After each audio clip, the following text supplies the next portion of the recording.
time 13 years ago, and it is still as prevalent today as it ever was. We will not forget September 11, 2001. Today from Great American Ballpark, Major League Baseball between the Cardinals and the Reds, the final game of this four-game series. You can see it all right here on Fox Sports Ohio. And a pleasant Thursday afternoon, everyone, and welcome to Reds Baseball. Jim Couch along with Chris Welsh. The Reds try to make it 3 in a row over the Cincinnati club, and we have a very, very entertaining pitching match for them. Johnny Cueto on one side, Lance Lynn on the other. Well, two of the best pitchers in the league, there's no doubt about it. Johnny Cueto in Cy Young Award talk, and at home he is lights out. Lance Lynn, equally as tough. This guy has been very, very good for the St. Louis Cardinals all year long.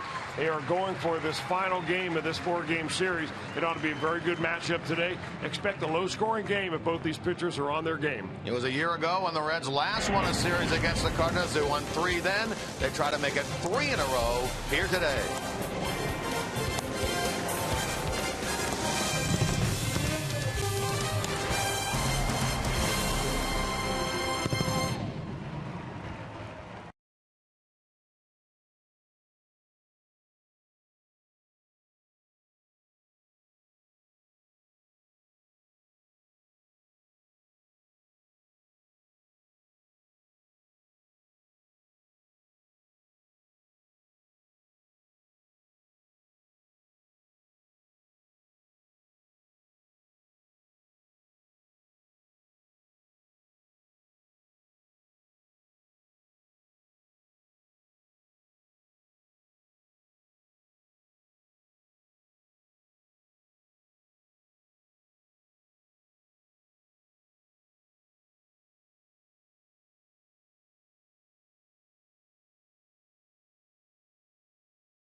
.35 this afternoon, and we will start out with clouds, a little sun trying to peek through the clouds as the game goes on, and a lot cooler than what it was yesterday. We're talking low 70s at best as the game wears on today. May see a bit more sunshine as we get toward the end of the game this afternoon. Enjoy the game right here on Fox Sports Ohio.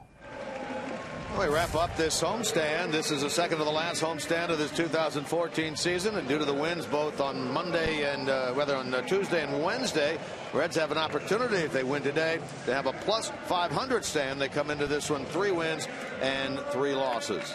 Mike Matheny's Cardinals, they try to split this 4-game series. Here's a lineup that he presents on this September 11th, 2014, presented by Meyer, Carpenter, Jay, and Holiday.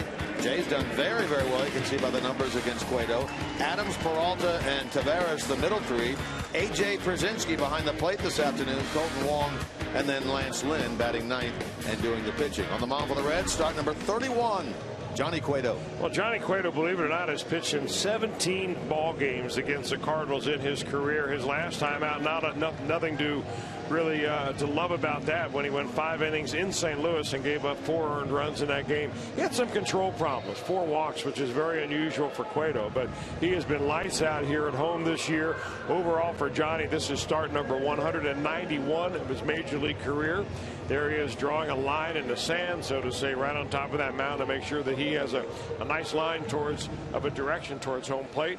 And when he gets going, he's looking for win number 18 on the year. Still has a chance to get that 20-win plateau. He has 4 starts remaining, including this one, as Matt Carpenter steps in to lead it off. And the first pitch misses for ball 1. Boy, very unseasonably cool for September 11th. Game time temperature here at Great American, 62 degrees. As Carpenter gets a 2-ball and no strike count on him to get this thing started. He's at 273. With 7 homers, 56 runs batted in. You can see the Jackets in the crowd here today at the ballpark. Strikes is Hal Gibson. It's 2 balls and 1 strike.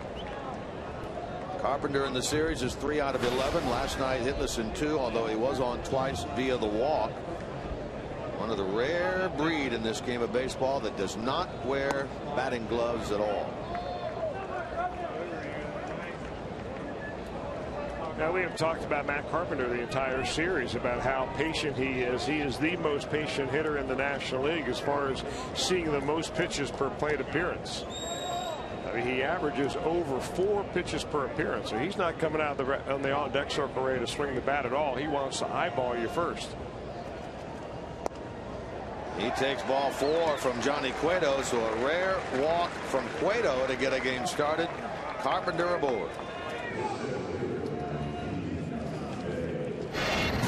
Take a look at the Reds defensively behind Cueto, brought to you by your Ford dealers. They line up like this. Bourgeois gets the start in left. Hamilton in center, Bruce in right. Santiago, Cozart, Phillips, Frazier third to first. Cueto throws to MESORACO for only the 6th time this year. He was a late addition to the lineup.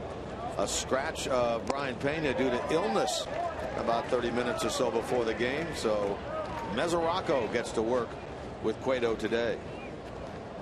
Now, the last time they worked together was a very good performance by Cueto. It came on the 10th of August here against Miami in a 7-2 Reds win.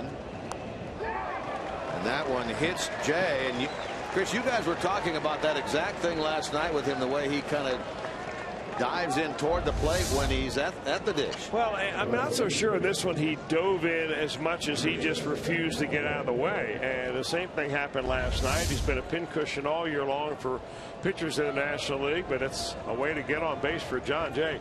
19 times for him. You start taking away those hit by pitches, and that on base percentage, which is up over 380, plummets. But Shin-Soo Choo did it last year as a member of the Reds, and John Jay's taken over where Choo left off. Here now is Matt Holliday, another one that'll stand right in there and be plunked. He's been hit 17 times this year. 2 on with nobody out for Holliday here in the Cardinal first. Well, it was last night that the Cardinals put the only 2 runs on the board that they could against Alfredo Simon when they were able to get a walk and then a double and then a base hit. And this inning kind of unraveling pretty much in the same way right here. But we've seen Johnny Cueto reach back and find a second gear, see if he can get it here early. Holliday lifetime been very good against the Reds. This year no exception. Lifetime very good against Cueto. .313 career average against Johnny. Carpenter out at second base. Jay over at first. Cardinals come in at 80 wins, 66 losses. And they lead the National League's Central Division by 3.5 over Pittsburgh, 5 over Milwaukee. Popped up, chased by MESORACO. Just out of play.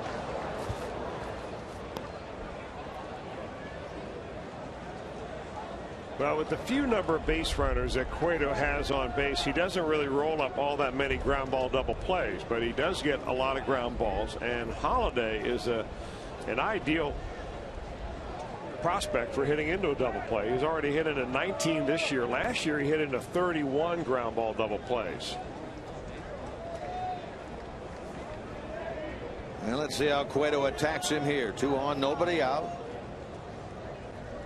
Just underway, the finale of this 4-game series. Got him on strike.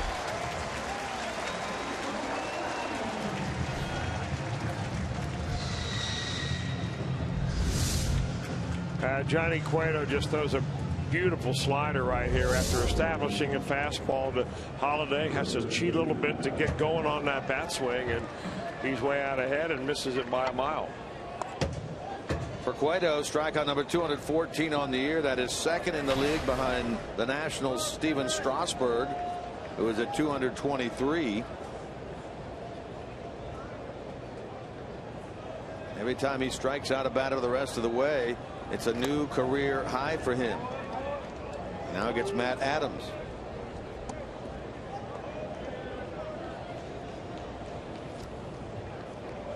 Adams at 290, 15 homers. He's driven in 64.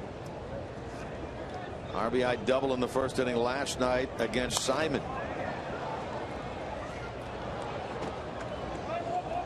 Well, you can see right off the start what they're trying to do with Matt Adams, which is elevate the baseball and get it on the inner part of the plate. Your aim there as a pitcher is right underneath his hands. The big fella likes to drop the bat head, and you throw that ball down out over the plate around knee high to thigh high, and you can expect to get a new baseball.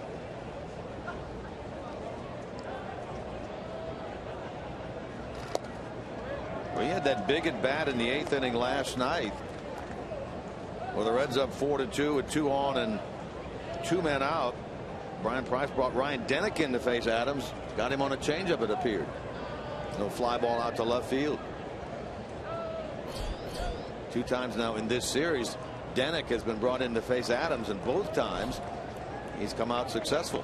One time a strikeout, the other a fly ball.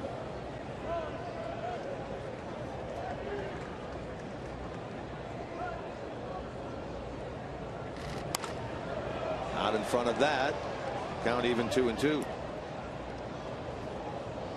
know, one of the things that's kind of interesting to watch when Cueto takes the mound is you can watch that radar gun reading by the Fox box there. And Johnny Cueto rarely, if ever, throws 2 pitches really close to the same speed to each other in a row. He's always mixing it up. The pitch before last was 84. Now he throws 180. He can reach back and throw that 4-seamer at 95, and he may have Adams set up for something like that. Beautiful location right over the inside part of the plate. That looked like it had a little comeback action to it. That was a 2-seamer. Anytime you get that kind of action on a fastball, that was a 2-seam fastball. And man, oh man, when you can dial it in with that kind of command at 93 after hitting the outside corner, that's good enough to make our flamethrower, brought to you by Cholula Hot Sauce. So the first 2 reach, a Carpenter walk, which, by the way, was the first time that Cueto had walked a leadoff hitter to start a game since way back in June of 2011, over 3 years ago. Then he hits Jay, but he comes back with a strikeout of Holiday, strikeout looking of Adams. Now it's Peralta, 2 on, 2 out.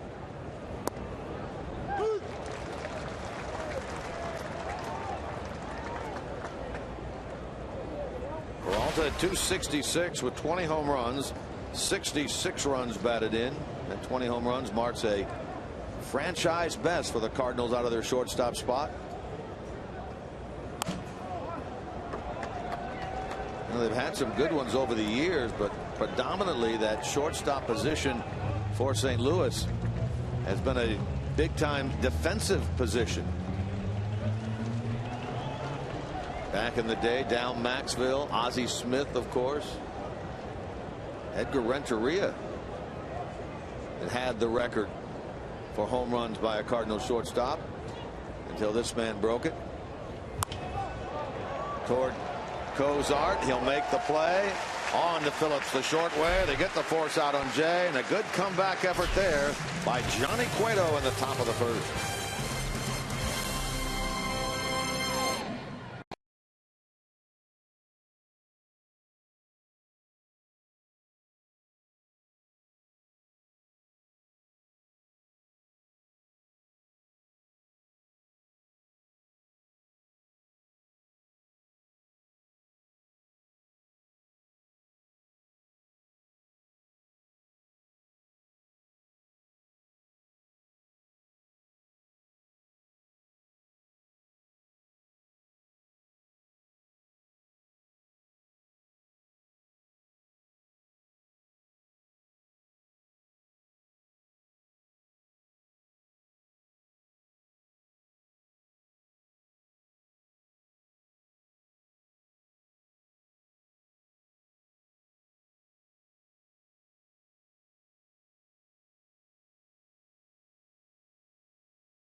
The first inning against the right-hander Lance Lynn. No score. Johnny Cueto works out of a mini jam in the first. 2 on with nobody out.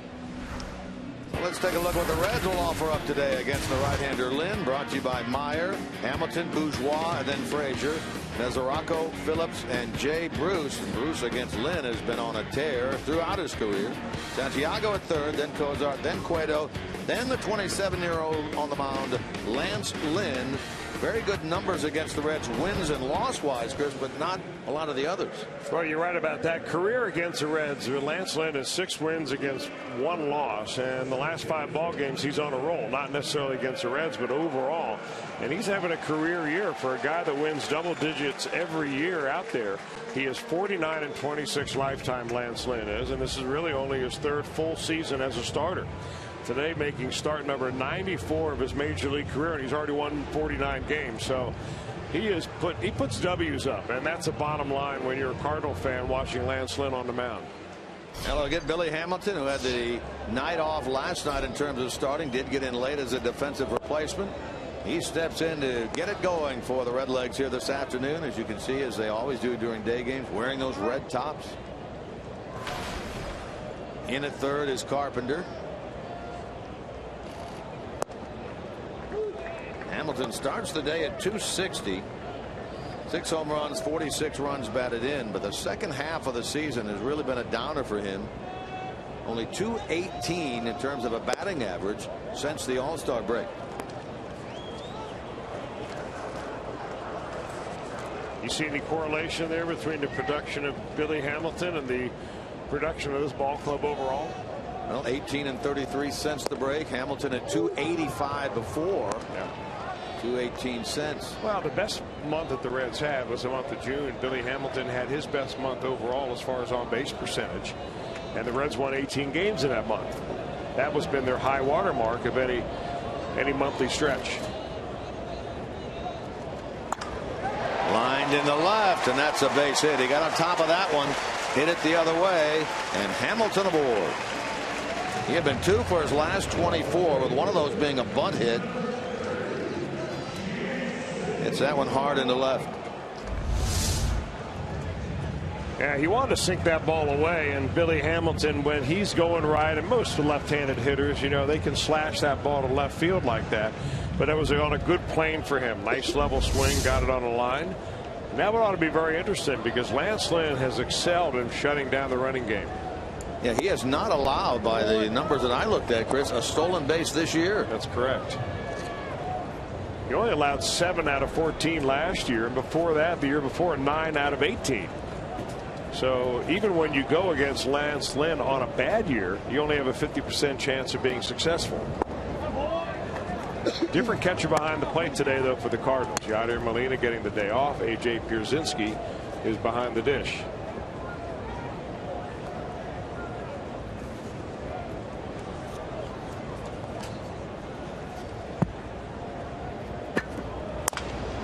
To third. There's an out at second and an out at first. A 5-4-3 around the horn double play. Turned by Carpenter, Wong, and Adams, and there are 2 men out.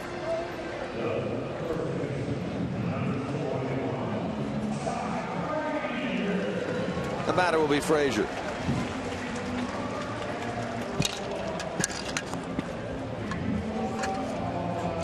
So much made about the fact that the Reds have been unable to come up with a series win against this Cardinal team. They've lost 11 of the last 12 series against them, whether they be here or in St. Louis. The last time the Reds won a series against the Cardinals was here at Great American, September 2 through 5 of a year ago, when they also won 3 out of 4. That's what they try to accomplish here this afternoon. Heading into Milwaukee for a weekend 3-game series against the Brewers, who did win yesterday, but boy, you talk about being on a downer. That Milwaukee club was 6.5 games up on July the 1st. They start the day today 3.5 games behind, actually 5 behind. They're in third. Pittsburgh 3.5 out, and they are now looking up at the wild card race as well. Here's the Cardinals defensive alignment, brought to you by your Ford dealers. Holiday, Jay, and Taveras, the outfield. Carpenter, Peralta, Wong, and Adams, third to first. Lynn and A.J. Pierzynski work together today to form the Cardinal battery. Frazier strikes out. 3 batters and out thanks to the double play. And we are through 1. No score.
With MLB.com's easy and free game, Beat the Streak. Pick players who get hits in 57 straight games, and you could become a millionaire. Play MLB.com Beat the Streak today. That says MLB.com's easy and free game. I have not found it that easy. Easy to play it, easy to be successful. That's a totally different story. Last week I can't get past 2. Now here we are down to the last 2.5 weeks. Taveras leads it off, top of the second. Cardinals threatening the first, 2 on, nobody out, but Cueto retired the next 3, and now this 22-year-old native of the Dominican,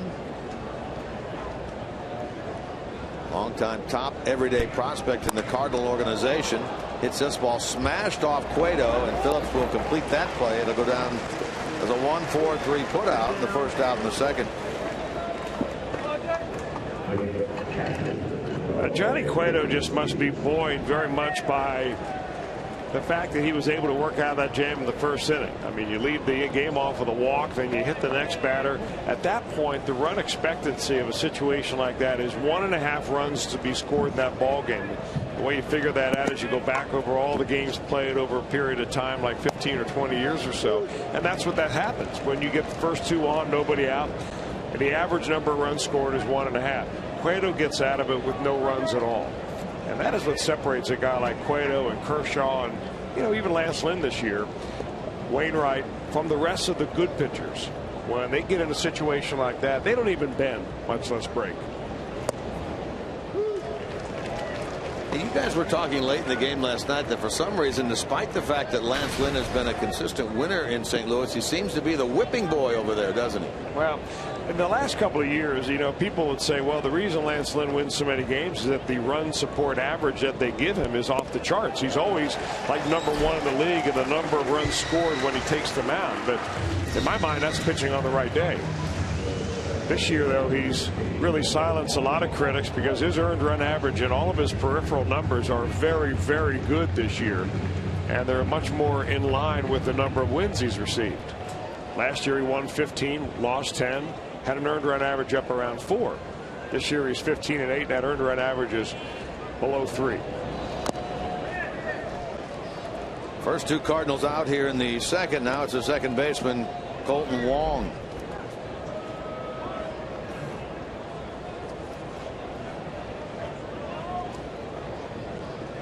1 for 7 in the series for Wong.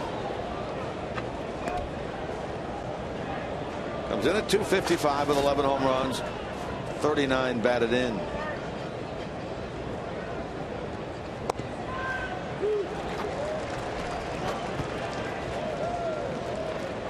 Mathematically speaking, this Cardinal team came into Cincinnati with an opportunity, should they sweep the series, to eliminate the Reds from the National League Central Division race. Elimination number for the Reds coming into this series was 8. It was lowered to 6 on Monday, but the Reds have kept it at 6 with victories on Tuesday and Wednesday. The Cardinals' magic number to win the division still up in the teens at 14.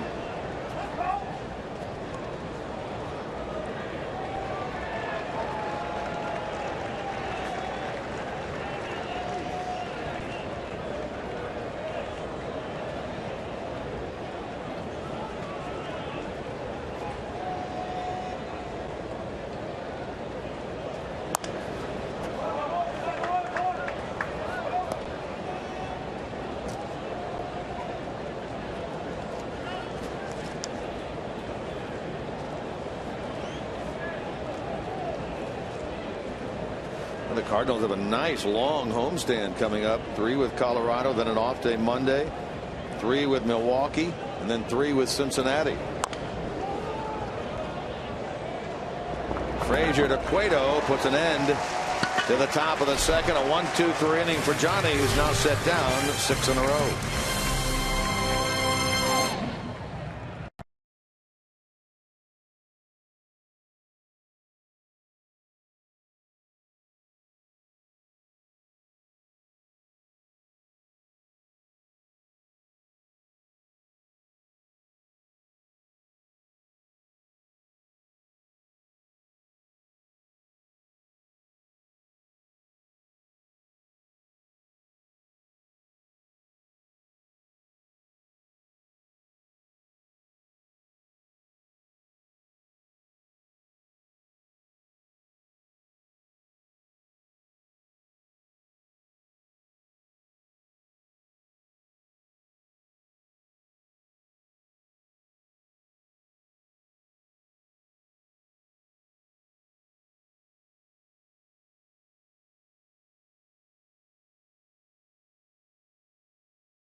Myers, row swing. There it is! There it is! Get out! Get out! All right! Hit number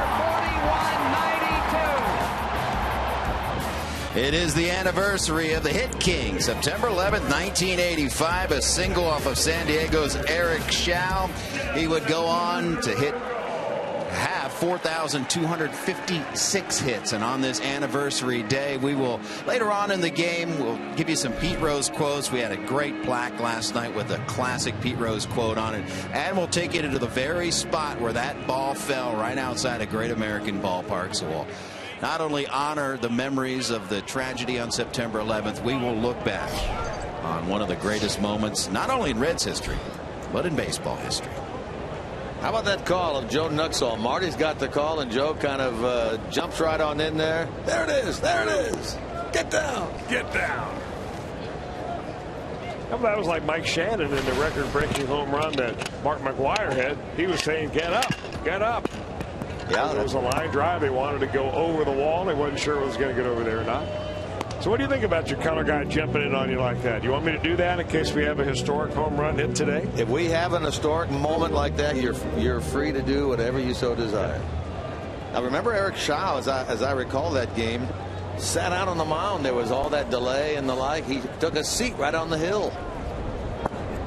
Well, I think that he didn't want to miss the happenings, but at the same time he didn't want to stand there like he was waiting for a bus. So he sat down right on the pitching rubber.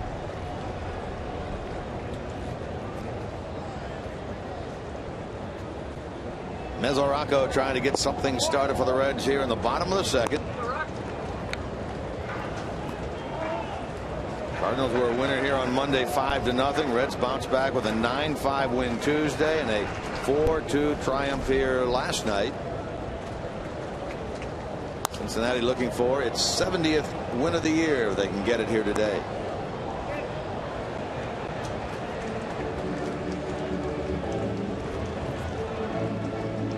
The American flag emblem on the hats of both these teams today.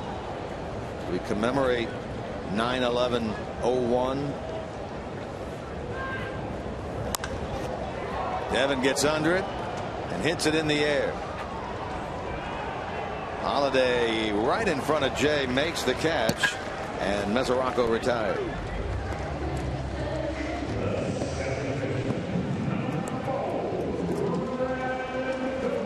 The batter will be Brandon Phillips.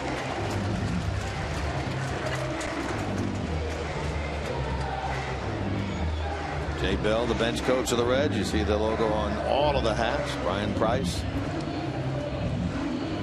All around Major League Baseball wearing those today.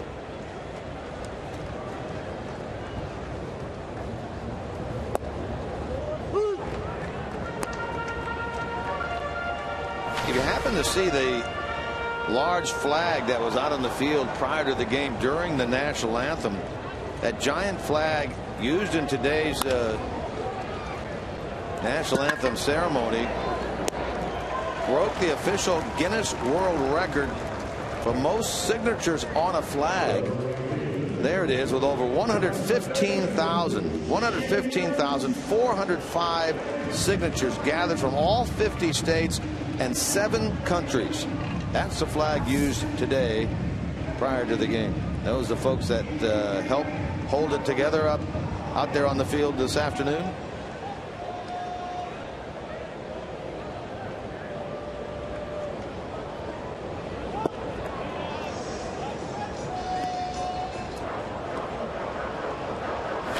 Bruce, the batter, with 2 out.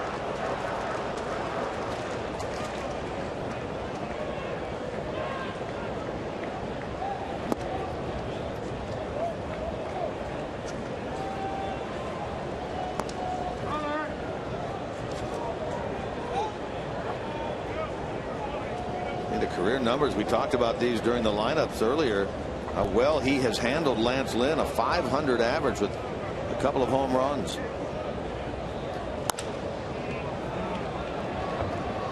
Long has to charge from the outfield grass to make that play. Does so successfully. Bruce is out. Saw the Reds in the second.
By Elk and Elk, serious lawyers for serious injuries. Call 1-800-ELK-OHIO. How about taking a look at 20 wins for a team with a losing record? The last 3 National League pitchers to do it: R.A. Dickey of the Mets, Greg Maddux of the '92 Cubs. Dickey's feat 2 years ago with that Mets team. Fernando Valenzuela back in 1986. Dickey in 12 and Maddux in 92 were National League Cy Young Award winners on losing teams, with 20-6 record for Dickey that year, 20-11 with Maddux. Here's a look at it again. That was the last year that Dickey spent, of course, with the Mets. He was traded that offseason to Toronto, where he has pitched the last 2 years. Maddux, that was before a long run he had with the Atlanta Braves. The Cy Youngs he won down there.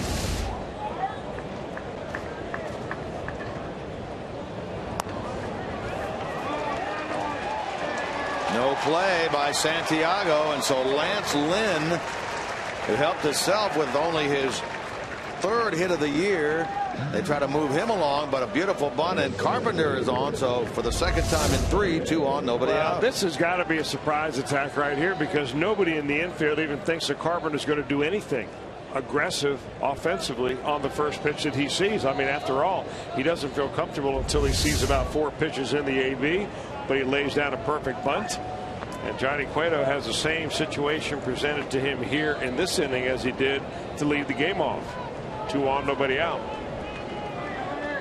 John Jay hit by a pitch his first time. 19th time it's happened for him this year.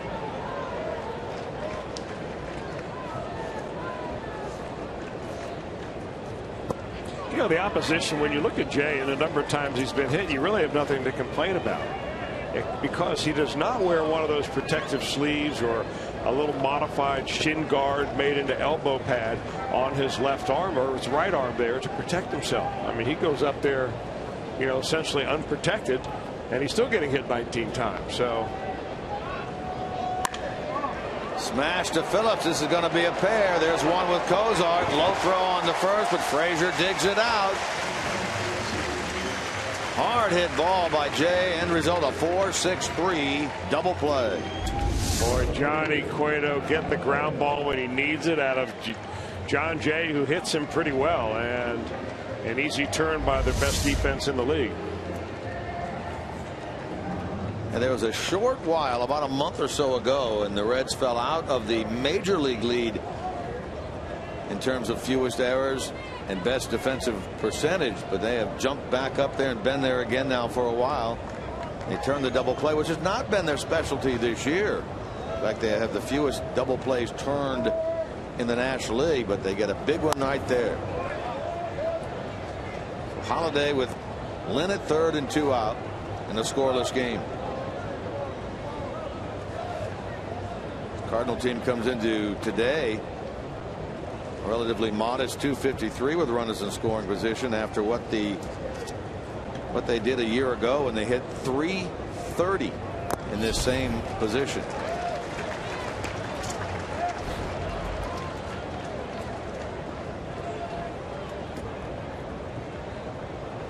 Holiday himself 3rd in the league this year with runners in scoring position at 347.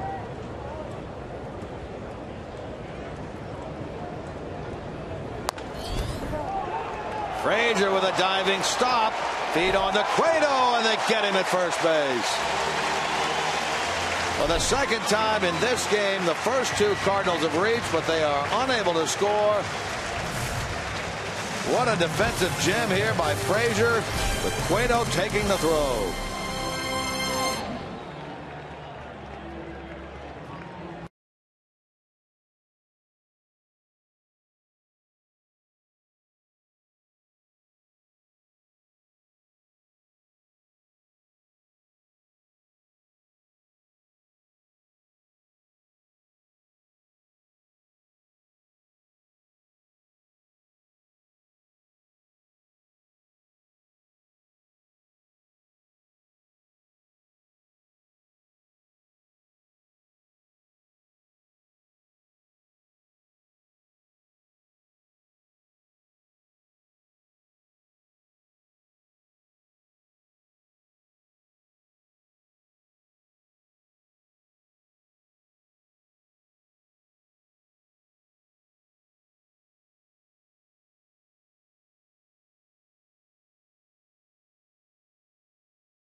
Your local Ford dealer. Ford, go further. By Cincinnati USA Regional Tourism Network. Stay close to CincinnatiUSA.com. And by Skyline Chili. Feeling good? It's Skyline time.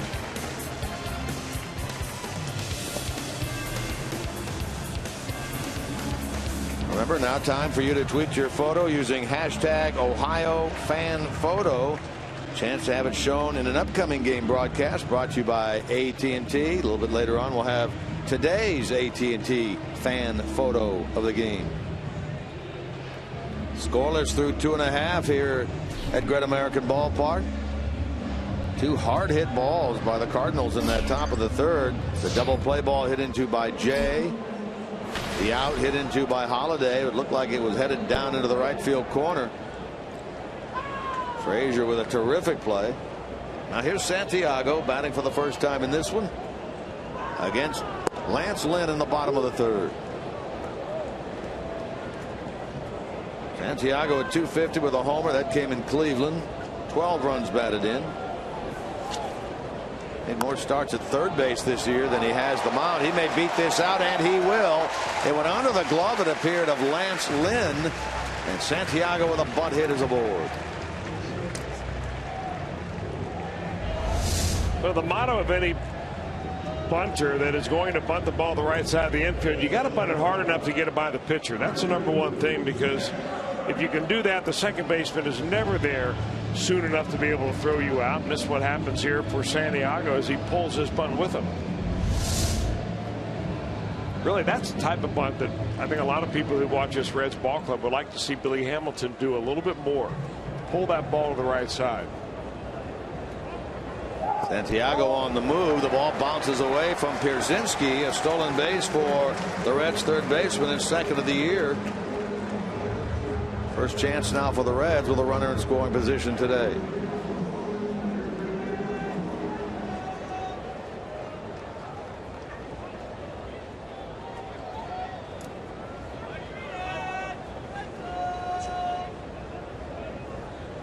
Cozart 0 for 3 in the game last night. And coming off a 2-hit, 1 RBI performance on Tuesday. In the series, 2 out of 10.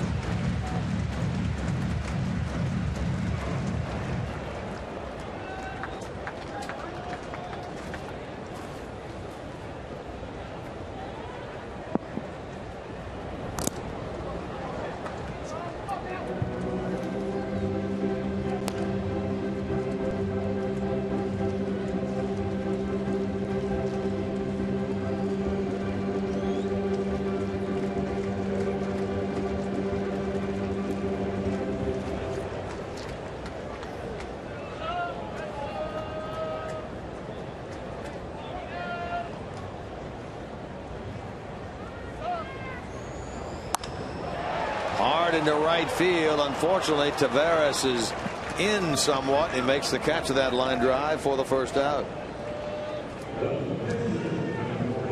Well, the most popular way to follow the September pennant races is MLB.com @bat, the #1 app for live baseball. Enjoy live look-ins, replay reviews, scores, live radio broadcasts, the MLB.tv game of the day, much more. Get @bat for your smartphone or tablet on the App Store or visit MLB.com. Thursday afternoon baseball here at Great American Ballpark. Reds and the Cardinals, they will meet one more series in St. Louis at the tail end of this upcoming road trip. So this is it for these two teams here in Cincinnati this year. Reds have won 4, lost 5 against the Cardinals here at GABP this season. Cueto will get himself a sacrifice bunt here. His 11th of the year that moves the runner Santiago over to third. Chance now for Hamilton.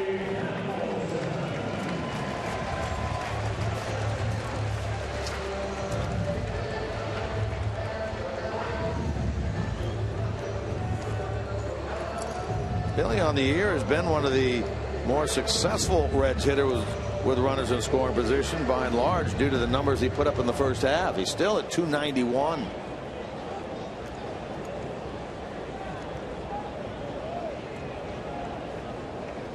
Way in at third is Carpenter. Hamilton a base hit into left his first time.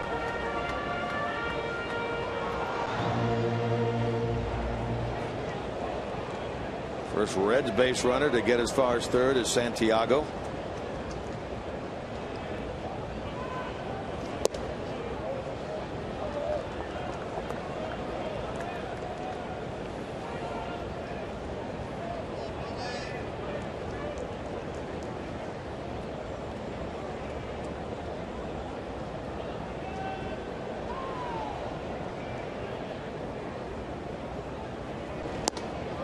Early in the year, when they got ahead of Billy Hamilton, pitchers were trying to see if he would chase breaking balls in the dirt, which he did a lot. He was so anxious, made himself a lot of easy outs.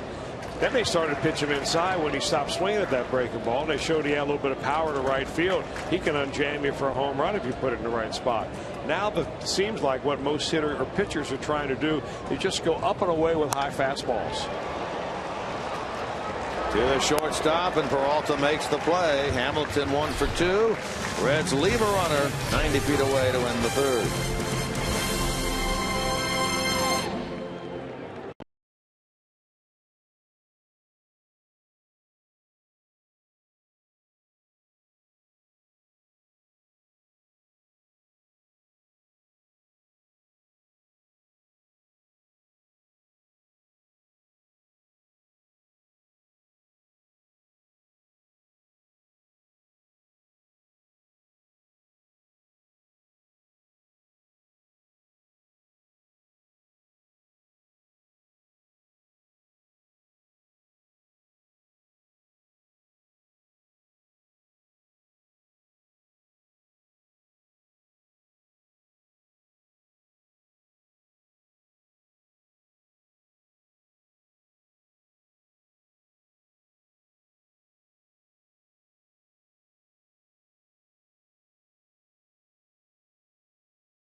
September call-up Jake Elmore, known as a jack of all trades. If you want to chat with Hal McCoy during today's game, click on the Game Day Live page. Plus, amidst all the negative news in the NFL, read what the Bengals have done over the past week to counter with some extremely positive news. Get complete coverage of all of today's action involving Ohio sports on FoxSportsOhio.com. Scoreless through 3. See the totals in the game. 2 hits for both clubs. Cardinals have left 3. Reds left their first runner in the bottom of the 3rd. Now it's Adams to begin things here in the 4th.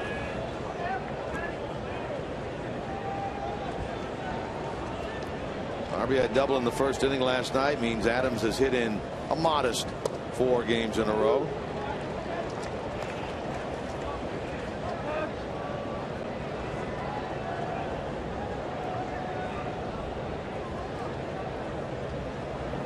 Mentioned earlier what Adams has done in his career, and particularly this year against Cincinnati pitching. Lifetime, he's at 349 against the Reds. This year, even better than that, at 386.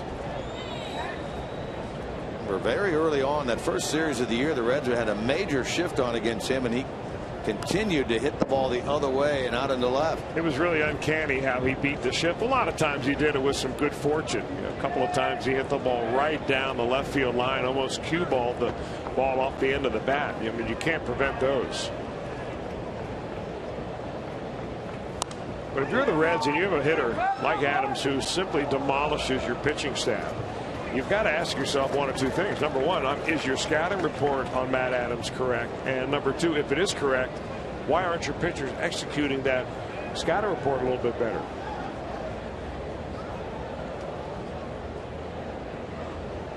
Cueto got him looking the first time. That was on an inside fastball, a little two-seamer that kind of a Sam LeCure special. Starts off the plate, comes in and touches the inside corner. It's a quick delivery we've talked about every now and then, Chris, you recognize. Yeah, occasionally and very rarely does Johnny do this. Normally the big Louis Tion turn, this time just the kind of step and throw action. Doesn't matter to Adams. He calmly lines one out into right. I'm not sure that big fella cares which way the river's flowing anyway. Leadoff man on for the third time in 4 innings for St. Louis. You know, the interesting thing about that little quick pitch by Johnny Cueto was the fact that he threw a changeup on that. So he kind of quickened his delivery, but he slowed the ball down. Here Adams just gets that ball down in the zone where he likes it.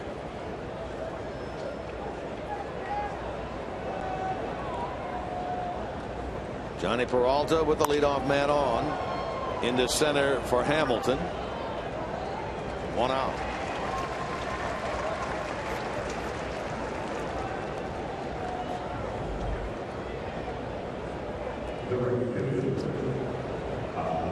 Batter will be Oscar Taveras.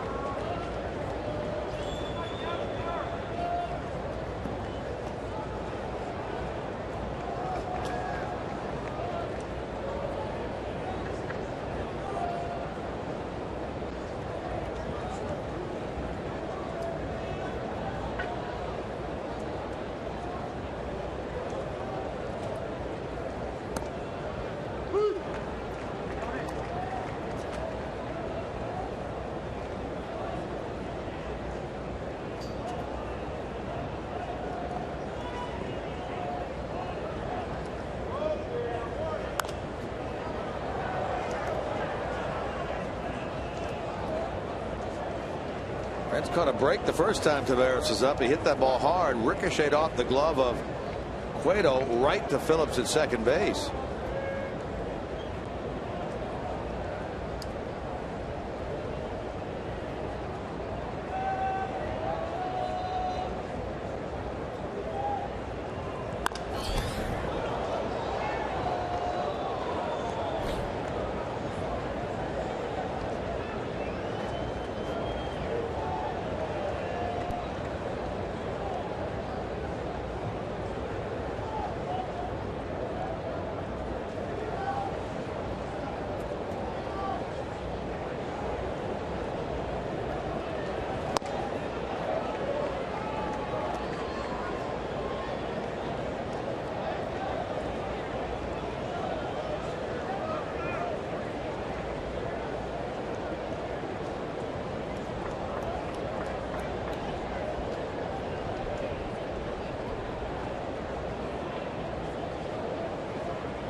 Maybe a pair. There's one. There's another. 6-4-3. COZART, Phillips, and Frazier turn their second double play of the afternoon.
It's the anniversary of Pete Rose's hit number 4192. There are subtle mentions of Pete Rose around the ballpark and not so subtle mentions outside, especially. I'm at the Rose Garden. This is where left field used to be at Riverfront Stadium, and if you look in the middle, there's one single white rose bush. That depicts the exact spot where hit number 4192 landed. Everyone can walk by and see it. Pretty cool stuff.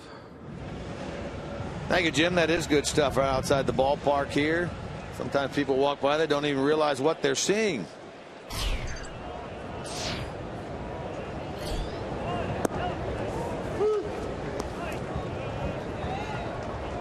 Bourgeois to get it started here in the bottom of the fourth.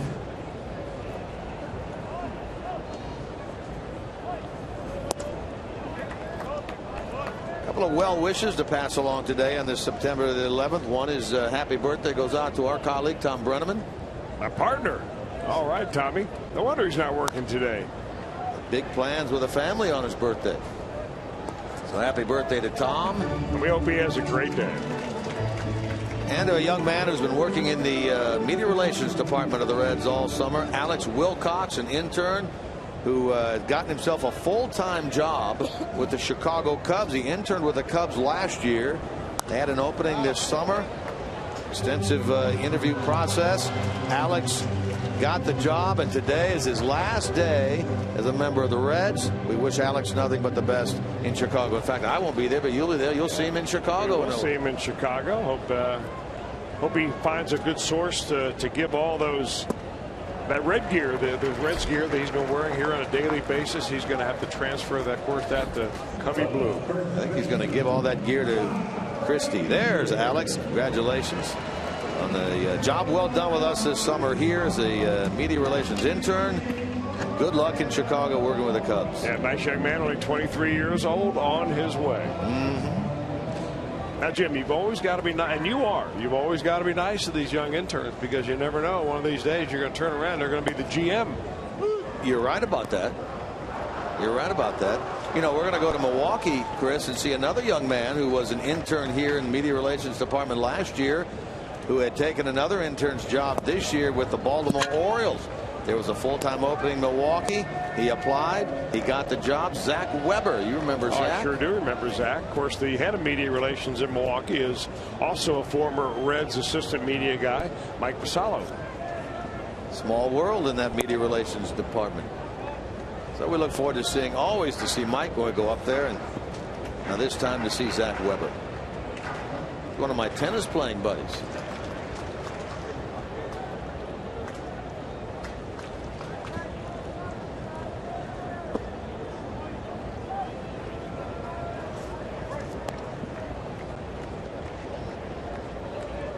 Frazier comes into today's game with a hit in 5 of his last 6 by an RBI. He has the team leadership over the man on deck, Devin MESORACO. Frazier 74, MESORACO 73. And a full count. You know, Lance Lynn, an interesting story when he was drafted out of the University of Mississippi in 2008. He was a first-round pick, kind of a supplemental pick. I think he was the 39th player taken. But he made his debut just a few years later, and pitched in that first year that he made his debut in the major leagues. He was 24 years old. In 2011, he pitched in about 18 regular season games that year, but that was also the year that the Cardinals went to the World Series. And he pitched in 11 postseason games. So even after a very short stint in the major leagues during the regular year, they saw enough in Lance Lynn that they wanted to put him on the roster, and not only put him on the roster, but use him frequently in the postseason. And he pitched quite well. Well, they did the same thing with Adam Wainwright that way, didn't they? They did. Lynn, a native of Brownsburg, Indiana. We've talked about this story many times. Of course, he and Drew Storen and our own Tucker Barnhart from Brownsburg. Lynn a few years ahead of Tucker, of course. When he was a high school junior, boy, he dominated both at the plate and on the mound. His team was a perfect 33-0 his senior year. His junior year, he had 14 home runs and had 46 runs batted in. along, I think, with a 16-0 record. Back-to-back state titles. He's getting it done. That was heyday there in Brownsburg.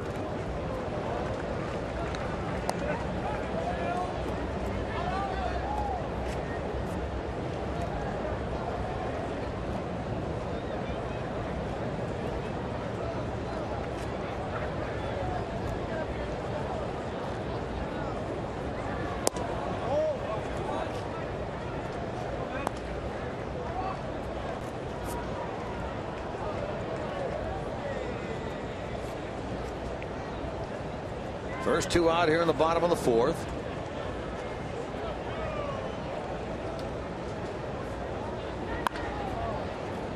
Carpenter cuts this ball off, and the third baseman throws wide to first, but Adams makes the stretch to his left, handles the throw, and the Reds go in order for the second time today.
IGS bringing the energy as Johnny Cueto gets himself the strikeout ball going again today. 3 so far in this game, 216 on the year, second in the National League, and that takes us to our Bringing the Energy feature brought to you by IGS. Strikeouts per 9, most in Reds history, about since 1914 actually. There's Cueto fourth behind some pretty good names: Soto, Maloney, Volquez, and Cueto. That's a career high for Cueto this year. 9 strikeouts per 9 innings.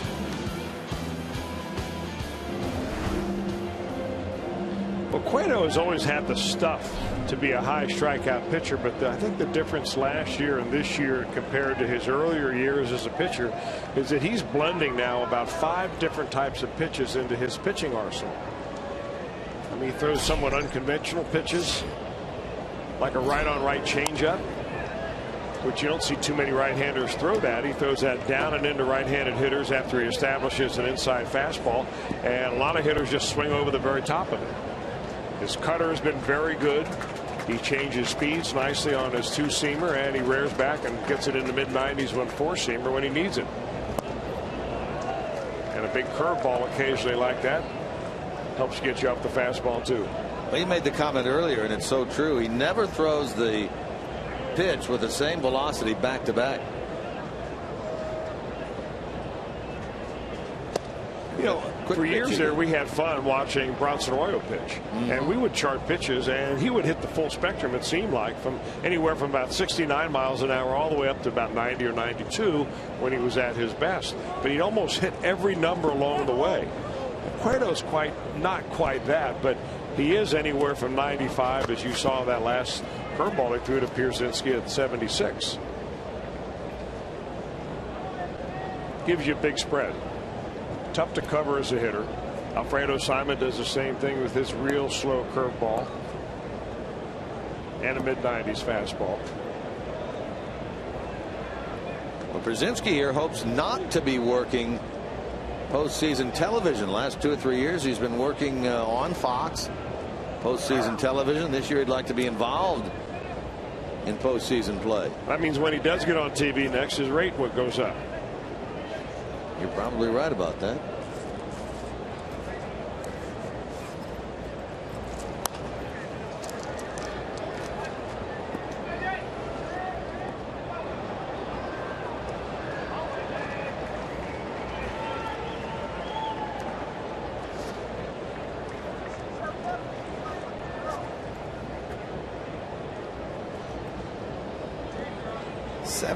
Years in the big leagues for this guy, A.J. Pierzynski.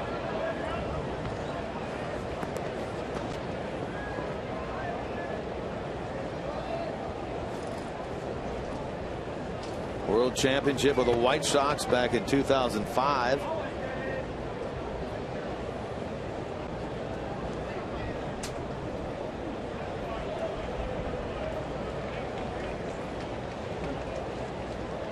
Now Johnny taking too much time, and Pierzynski steps off. This guy has been an American League stalwart, save 1 year in 2004 when he played for the San Francisco Giants. He strikes out on this 2-2 pitch in the dirt. 4 of them now for Cueto. Cueto's got so many different pitches that takes 6 of them this time, and I think that's just a little curveball that he just drops in the dirt right there. And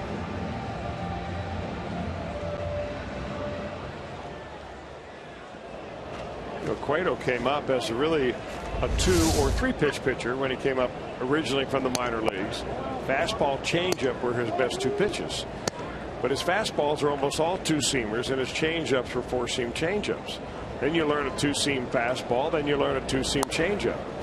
And they converted the curveball into somewhat of a slider, and now he's got a cutter. And you start blending them all together with command, and you put 17 wins together, and one of the lowest earned run averages in baseball, and one of the toughest hit to innings pitched ratios out there too.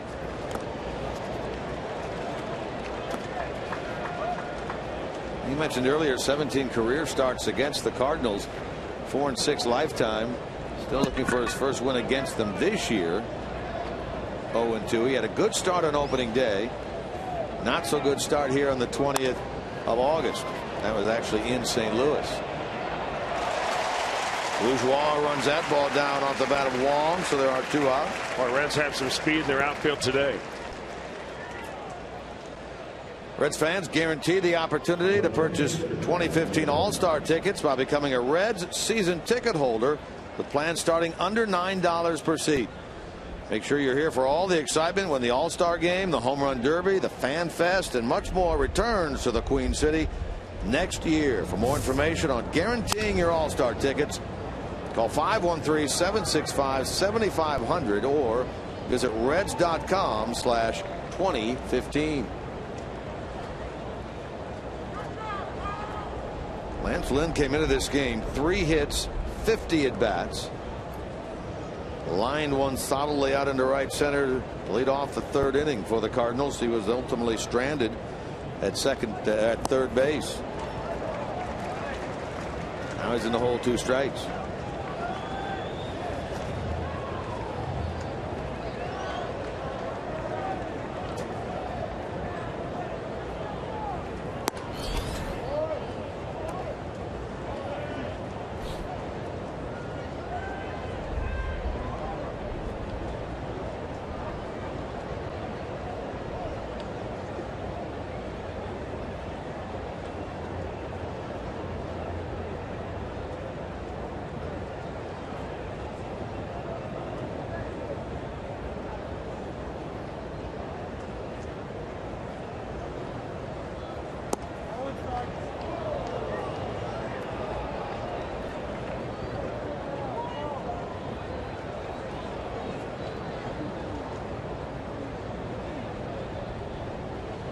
Trying to hang a 0 here in the top of the 5th. The Reds 17-game winner.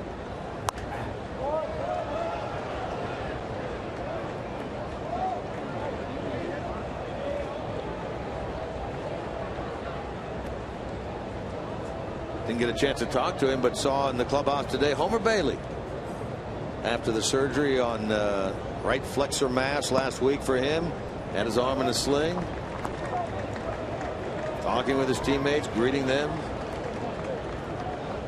It's got to be somewhat of a relief for Homer, really, given the fact that they finally decided to do surgery. It's a successful type of surgery, and he ought to come back 100%. They say be ready by next spring training. That's good news looking forward.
Every slam, every goal, and every game with America's pregame only on Fox Sports 1.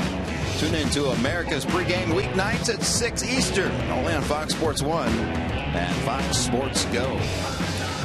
I'm Jim Day. Let's give you an update on Joey Votto. The Reds have not given up hope for him to perhaps return in 2015.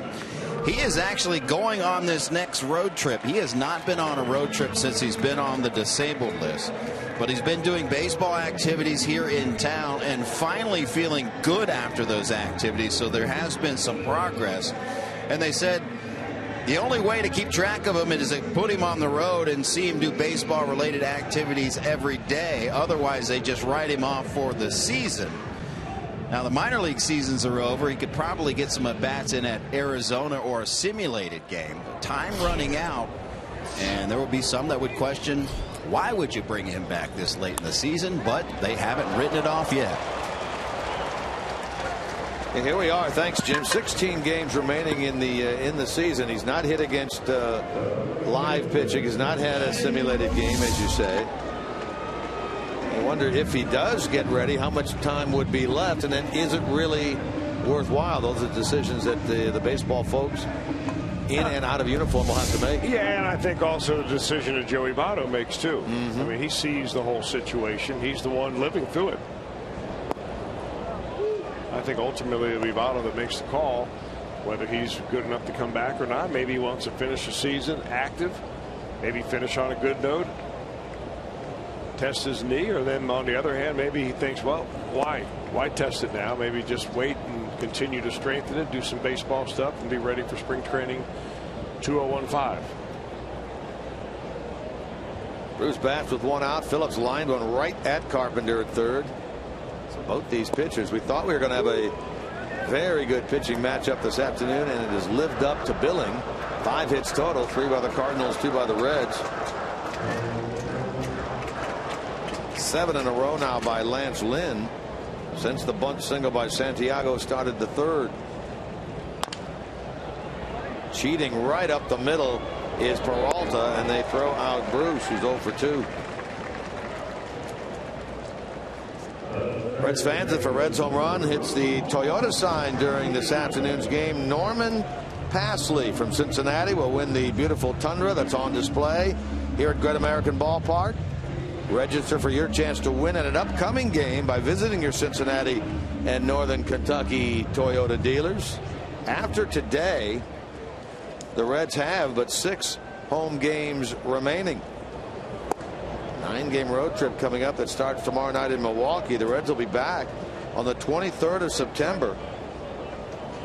3 with the Brewers, 3 with the Pirates, and that's it.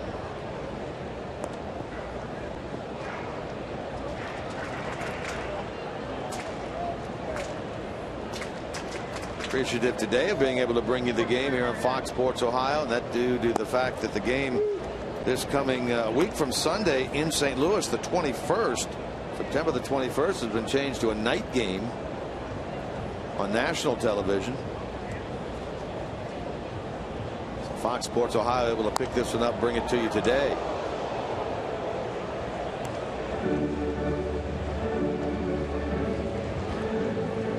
Well, I'm sure the schedule makers at the very beginning of the year looked at this 4-game series and thought, like I did, boy, this is going to be some kind of excellent action in Cincinnati when the Cardinals come around. As it stands, the Cardinals have a 3.5-game lead coming into today. They've lost the last couple of ball games, so Reds, if they can take this one, can further tighten up the race. What they have been able to do is with these last 2 wins and losses by the Cubs, put a little bit more separation between themselves and that 5th place team. They're now 5 games ahead of the Cubs. Cubs are doing that on their own. They've lost, what, 6 in a row.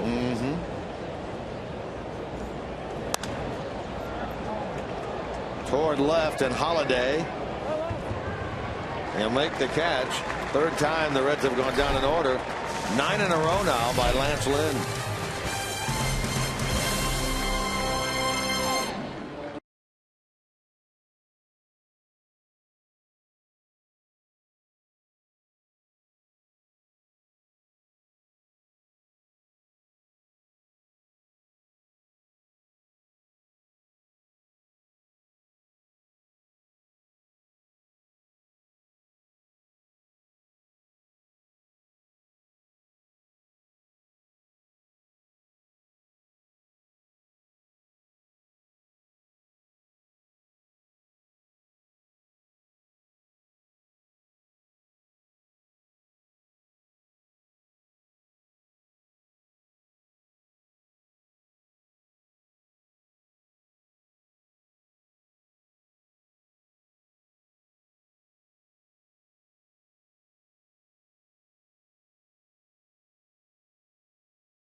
Was brought to you by the JTM Food Group. Let's create great dishes together. By Toyota. For over 30 Toyota offers, visit buyatoyota.com. And enjoy Boneless Thursdays at B-Dubs, especially priced boneless wings all day. What a steal. Buffalo Wild Wings, wings, beer, sports. Good shot overhead of downtown Cincinnati, Ohio, the Queen City. Inside. Nice Thursday afternoon gathering for the finale of this homestand. Reds lost 2 out of 3 earlier in the homestand to the Mets. They've taken the first 2 out of 3 against the Cardinals, so 3 wins, 3 losses going into this 7th and final game of the stand. Still above the 500 mark here at home, 39 and 35. In the air by Carpenter. Bruce coming in. And Jay has it. Carpenter 1 for 2 with a walk, 1 out. Talked about how well Johnny Cueto has been during the day. This is since 2011. Look at those numbers. You know, there are probably two things that managers who are upcoming on the schedule what the Reds are doing. Number one, they're looking through the pitching staff as it lays out and who will pitch against his team. And if they'll see Johnny Cueto, they'll think they're unlucky. If they see Johnny Cueto during a day game, that's when they really ought to start worrying. Well, he has an opportunity not only in day game stats, but in a lot of categories to set career highs and or lows depending on how you want to look at it. We talked in the open about how well he has pitched at home this year. A 1.92 ERA. Other than Clayton Kershaw, in the last 4 years, he has the best home ERA going, including 26 wins. Well, if he stays on schedule right now, what he will do is miss the Milwaukee Brewers entirely here on out. If you go by 5 days, he's scheduled to pitch on Tuesday, a night game in Chicago. And then if he did keep him on a 5-day schedule rather than go along with the off day on that following Thursday, the 18th, he could pitch a day game in St. Louis on the 21st of the month. That would be a Sunday. If not, then you'd push him back 2 more days and he'd pitch a night game at home here against the Milwaukee Brewers. And then finish up one way or another with the Pittsburgh Pirates. So he could, depending on how Brian Price wants to adjust this rotation, completely miss the Milwaukee Brewers and pitch against the Cardinals twice, once today and once on that 21st Sunday day game. I don't see the Brewers complaining to the National League about that, do you? No. I'm sure the Cardinals might put their little suggestion in the box. That Brewers team really scrambling all of a sudden after leading the National League Central all year. Not only are they out of first place, they're out of second place in the division, and they are a game and a half behind the Pirates for the second wild card spot. Well, you got to ask yourself, though. I mean, are the Brewers really this bad, or did they just go through a horrendous run? And will they be able to regroup? Because they were in first place nearly the entire season, and they played good ball against a lot of different teams, including teams in the division, although not quite as dominant in the division as some other teams, like the Cardinals. I mean, you know, the old theory of progressing back towards the mean a little bit. You know, as bad as you are, you're going to get back towards 500. As good as you are, you're going to eventually come back to the pack. Right now, the Giants look real good in that wild card spot. Pirates, Atlanta Braves, Milwaukee, all within very close range, and even the Marlins. Still hanging right in there. Who are playing the Brewers this last series. Foul ground for Santiago. And the inning is over. Cueto has his third perfect frame of the game. 8 in a row by Johnny.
We remember those who lost their lives on September 11th, 2001. We pay tribute to them and to the men and women who serve our country as we honor a pledge made 13 years ago today.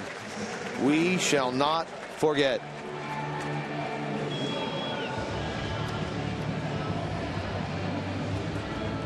Tragic events in New York City, at the Pentagon in Washington, D.C., and in the state of Pennsylvania.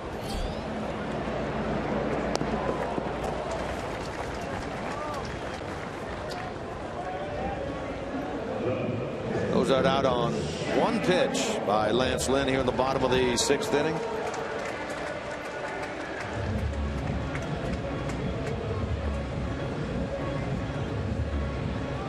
Very similar looking to the contest here on Monday night, which was a scoreless affair through 6. Cardinals went on to win that 5-0. This one a very good pitching matchup between 27-year-old Lance Lynn, 28-year-old Johnny Cueto.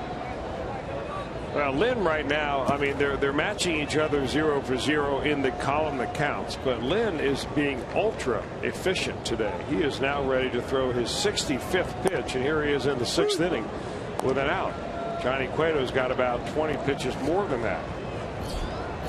A lot of that is due to the Reds being a little bit more aggressive at the plate than the Cardinals are.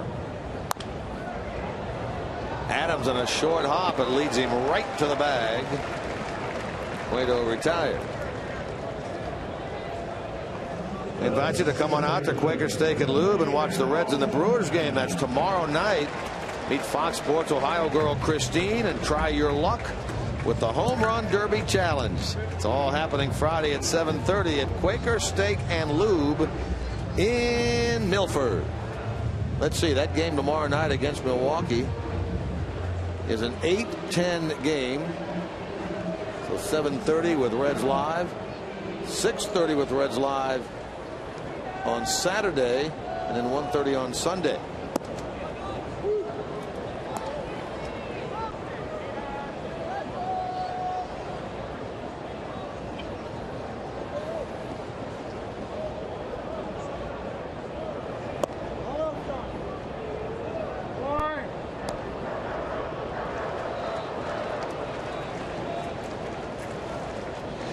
Hamilton trying to become a 2-out base runner here in the 6th.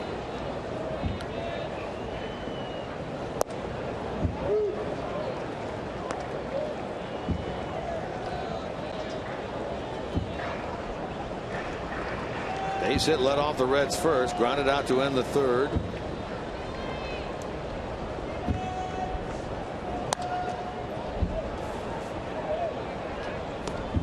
Now this is start number 30 for Lance Lynn, start number 31 for Johnny Cueto. And even though Lance has only thrown 1 game fewer or less than Johnny Cueto, he's thrown far fewer innings overall because Cueto's been such a horse going deep in games. He did, however, get his first major league shutout this year. Lynn did back on May the 27th when he threw a complete game shutout against the Yankees. All-Star a couple of years ago. Drafted twice, once by Seattle out of high school, did not sign, ended up going down to Ole Miss.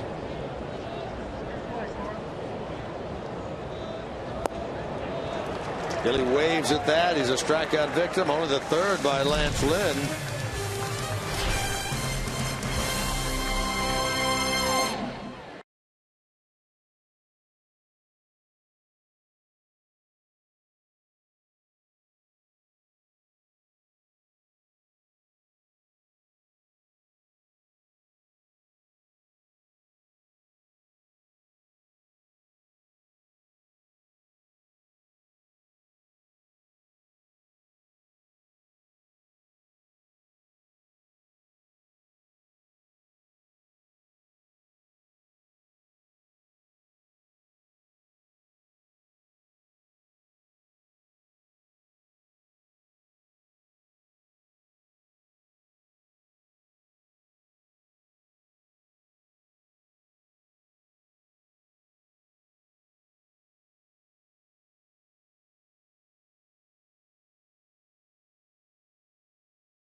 too. Last night we showed you first base, the original spot of Riverfront Stadium in the lobby of the Moorline House, honoring Pete Rose, and on there it says, "I'm just like everybody else. I have 2 arms, 2 legs, and 4,000 hits."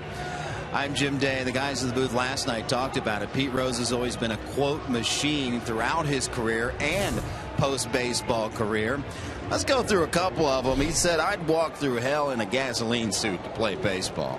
He was talking about a head-first slide and how it was the fastest way to get into base.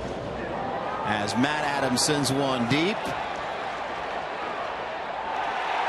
And Jay Bruce, what a catch. Jim Couch, let's go up to you. Hey, how about that? Bruce brought it back in. He timed it perfectly, went up against the wall, takes a home run away from Matt Adams. Good start here in the 7th. Good defense has been the key to this Reds team all year, and even today we've seen some superlative catches, and Jay Bruce robbing it away from a fan and taking it away from Matt Adams. Nice going, Jay Bruce. Well, he certainly played that one well. Adams like, oh, goodness. He thought he had number 16 right there. That fan was right there ready to catch that ball, too. Jay took it away from him as well.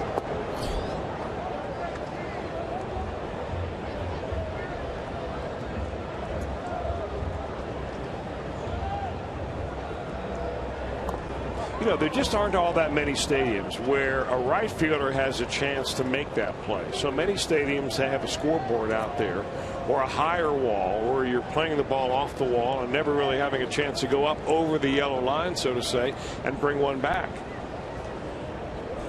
I think that's an exciting play in baseball. One of the best. Here in this ballpark, you can't do it out in left field because of that scoreboard. You can do it in center, you can do it in right, but you cannot do it out in left.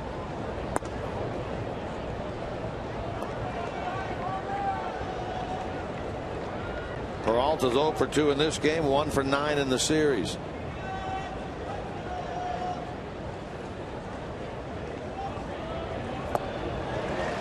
And he is disposed of on strikes for 2 out. Let's go back down to Jim Day. Jim, you were talking more about the Pete Rose and the quotes that he is famous for. Very famous quotes. Again, he's talking about head first slide and about how he got into base quicker. And we'll go on. Funny ones about his teammates. How can anyone as slow as Tony Perez pull a muscle? And Don Gallo's the only guy who can throw a baseball through a car wash and not get the ball wet. And that one about the head first slide, he was talking about how he thought it was the quickest way to get into base. And there's one more important reason I like to slide head first. It gets my picture in the paper. There are 1,000 of Pete Rose quotes out there. Google them. You'll enjoy them. Quote machine. They might be able to put some other names now on that list of throwing the baseball through the car wash and not getting it wet, along with Don Gullo. One may be named Aroldis Chapman.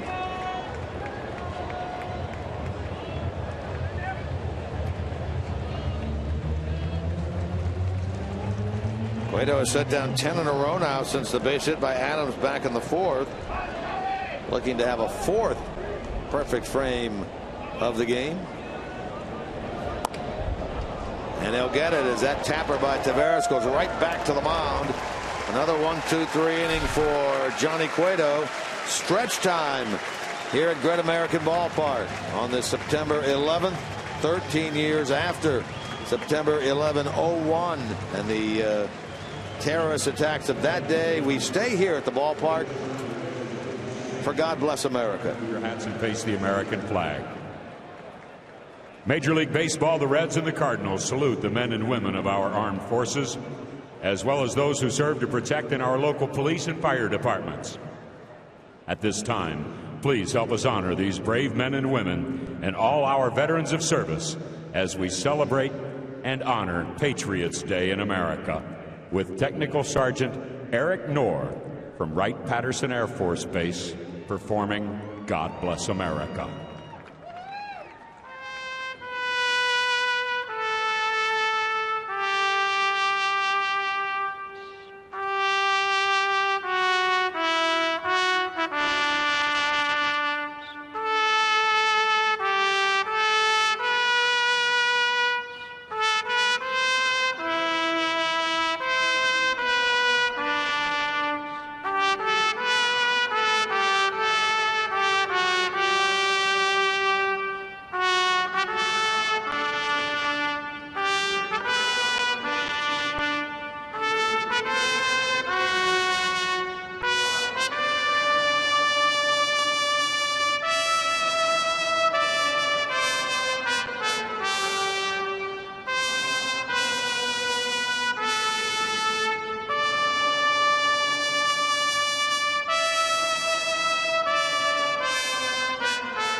But here is today's fan photo of the game, brought to you by AT&T. Big John and Little John right there. That guy must be on the upwards of 6'5", 6'6", 6'7", right there. Slam dunk John and the Hall of Famer Johnny Bench.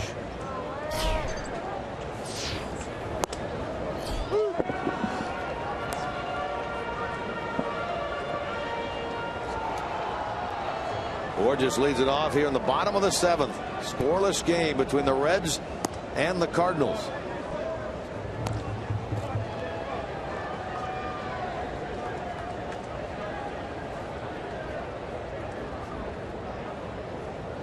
Jason in this game 0 for 2. He bounced into a double play his first time, then struck out.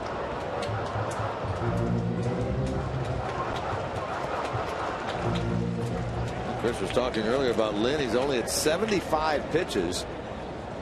He works here in the 7th inning. Nice fall behind. 3-1 to the Reds leadoff man.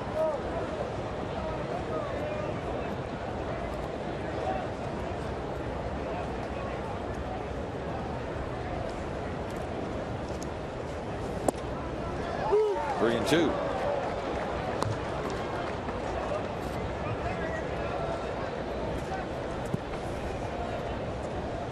Come on, win it, win it.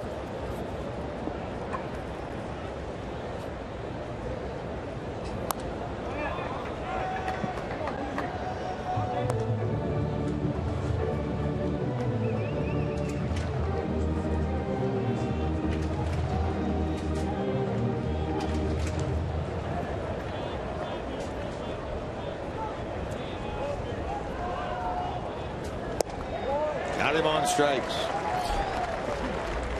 4th for Lynn, and now 13 in a row by the Cardinal right-hander. You can see what Lance Lynn likes to do with that four-seam fastball. That's his primary fastball, but he just runs that last one right on the outside corner. Boy, good control for Lynn, even though on the season he has walked 67 batters coming into this ball game. No walks this afternoon. He struck out. Just about everything that he throws is hard. He throws a four-seamer that's about 94 miles an hour. He throws that 52% of the time, and he throws a two-seamer a lot.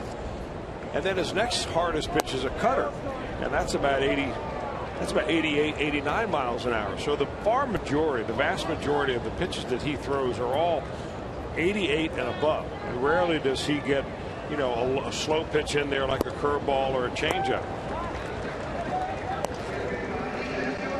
Where Johnny Cueto is really all over the map when it comes to pitch velocity.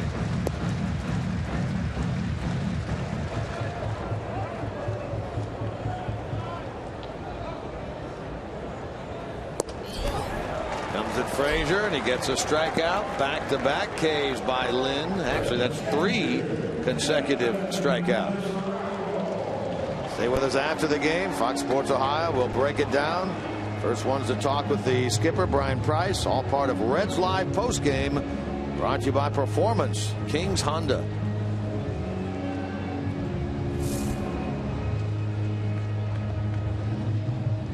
"14 straight by Lynn." Mesoraco trying to break that up here.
Reds will be into Milwaukee tonight before the Brewers get their game started. Conceivably, they start at 8:10 Eastern time against the Miami Marlins.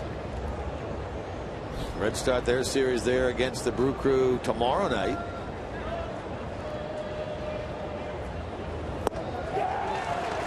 Down on strikes go Mesoraco. Striking out the side here in the 7th inning is Lance Lynn. 15 in a row.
All on the pitching side, Lance Lynn. This is a double play ball off the bat of Bourgeois in inning number 1.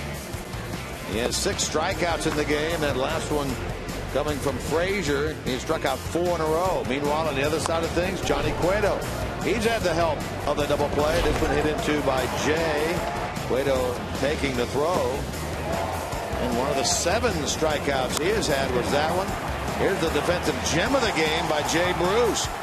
Up and over the wall. Took a home run away from Adams. A Honda game summer. Here's a look at the starters pitching line comparisons. Almost identical. Well, I'm not so sure about Lance Lynn, but we all know that Johnny Cueto is pretty doggone used to having to pitch in games like this. In fact, the Reds, out of their last 10 ball games, the Reds have won 4 of them. And Cueto has won 2 of those 4. In one game, he won by the score of 3-2 in Pittsburgh. And then he won his last time out a score of 2-1 here against the Mets. So low-scoring games in Johnny Cueto are something that go hand in hand here in 2014. Despite that, he's put 17 wins on the board. He gets the bottom three here in the Cardinal order. That means Pierzynski, then Wong, and then the pitcher spot. Johnny has set down 11 in a row. Lynn has set down 15 in a row. Only 5 total hits in this game. 7 base runners. Cueto's walked 1 and hit a batter. No walks for Lynn. Now he's gone 3-1 to A.J. Pierzynski. Johnny had 92 pitches at the start of this inning.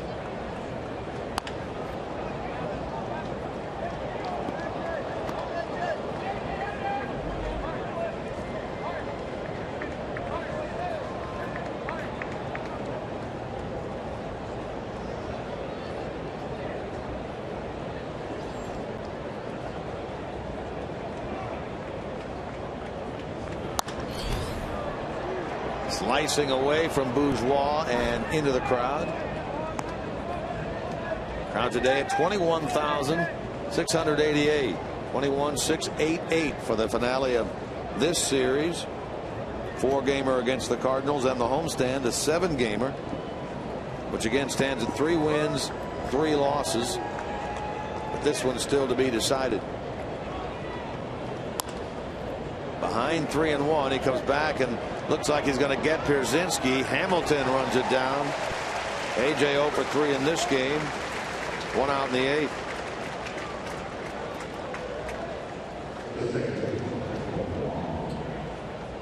This is what you got to love right here about Johnny Cueto. Well, a guy that smells the finish line. That's what that says right there. The opponent batting average for Johnny Cueto on the year is awfully good anyway, right under 200 at 196. But when you get 7th inning or later and he's on a roll, I mean, he essentially turns the opposing lineup into a bunch of pitchers. I mean, hitting 152. Because you got to figure by that time in the ball game, he knows what pitchers are working that day. If he's got a feel of his changeup, and he does today, that is a pitch that he can use often. So it's not like he's just one of these pitchers that gets stronger as the game goes on because he's throwing harder. He uses more of his pitches, and he's got control of the ball. They started the day with a 2.23 ERA. He's lowered that thing under 2.2 with his 7 innings of shutout baseball thus far. Frazier will handle this. Now Lance Lynn, not surprisingly, stays in the game, hits for himself. You know, you get the feeling as you watch these two pitchers pitch and the difficulty the hitters are having this afternoon just trying to string 1 or 2 hits together, much less a rally, that this game is going to be decided by somebody that gets the ball on the sweet part of the bat and drives it out of here. Jay Bruce already pulled 1 back. Well, looking at the Reds, 8th. Phillips, Bruce, Santiago, 2 very capable of doing just that.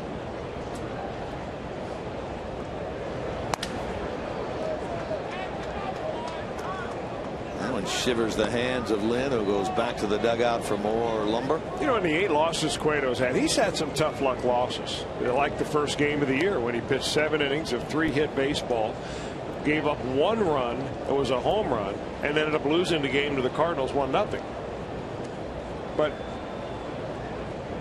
he's also been in a situation where he's not had any cheap victories. You know, the old 5 and fly where you go 5 innings and your team scores 11 runs and you give up 4 or 5 and end up with a W.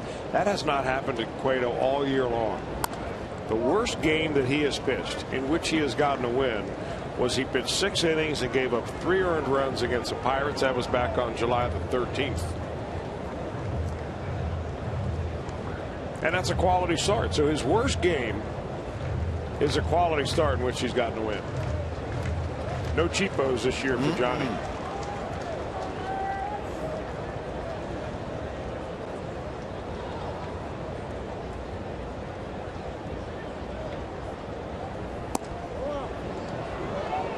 You know, it ought to be also noted that even though Brian Pena is the personal catcher, quote unquote, for Cueto, MESORACO and Cueto today are working seamlessly.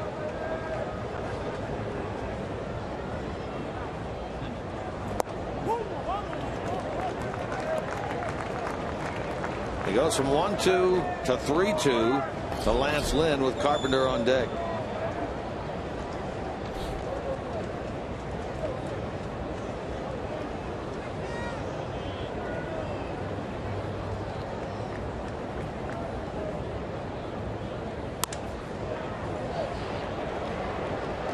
Then makes contact, and Phillips acrobatically goes out there and makes the catch. Another 1-2-3 inning. How about 14 in a row now by the Reds right-hander?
Reproduced or retransmitted in any form, and the accounts and descriptions of this game may not be disseminated without the express written consent of the Cincinnati Reds.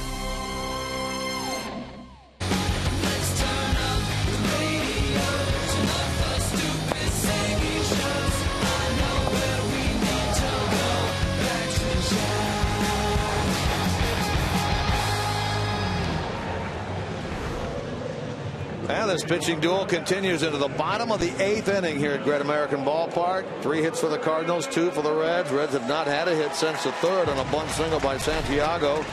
Cardinals have not had a hit since the 4th. Leadoff single to right by Adams. Both pitchers, Lynn and Cueto, dominant. Lynn has set down 15 in a row, struck out 4 straight. Cueto has retired 14 in a row. Lynn sitting at 88 pitches as he works here in the 8th. Phillips, Bruce, Santiago in a scoreless game.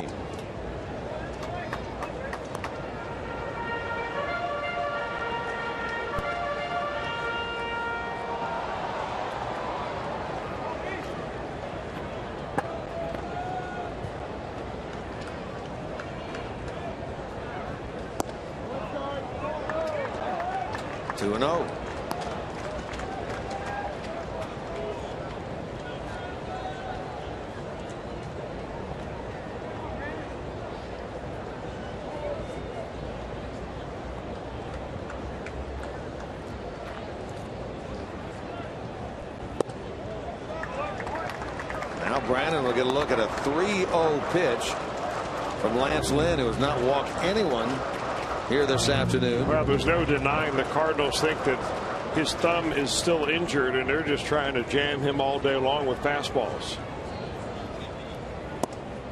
A 3-0 lead there.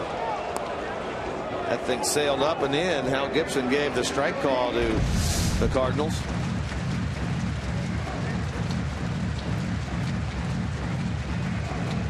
Well, our Fox Tracks has it right on the edge of the zone, if you believe that. So Brandon, who's sporting a 6-game hitting streak, digs in again, and he takes that one for ball 4. Ends the streak of 15 in a row by Lynn. Reds' first base runner since the 3rd inning.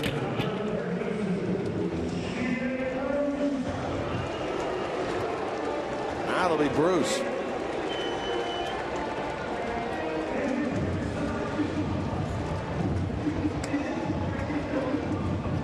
Jay in this game is twice grounded out.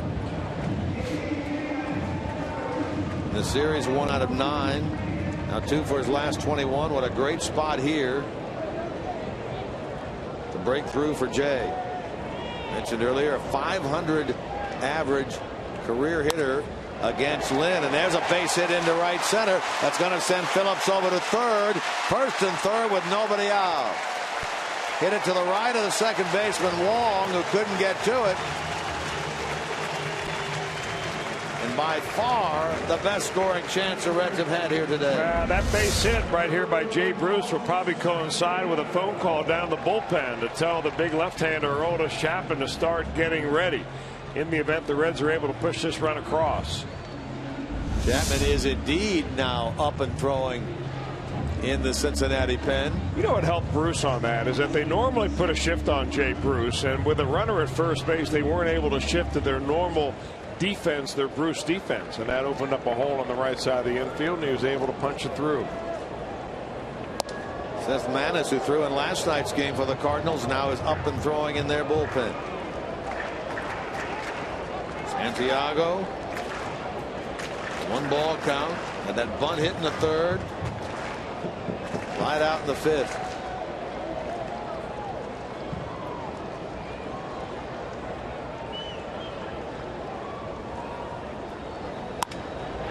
Towards center field. Here comes Jay, and he hit off his glove and fall to the ground. They're going to throw to second and get a force out there.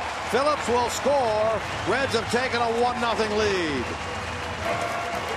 Nothing Bruce could do about that. That ball is caught 99 times out of 100 by John Jay. But it's enough to get the run home.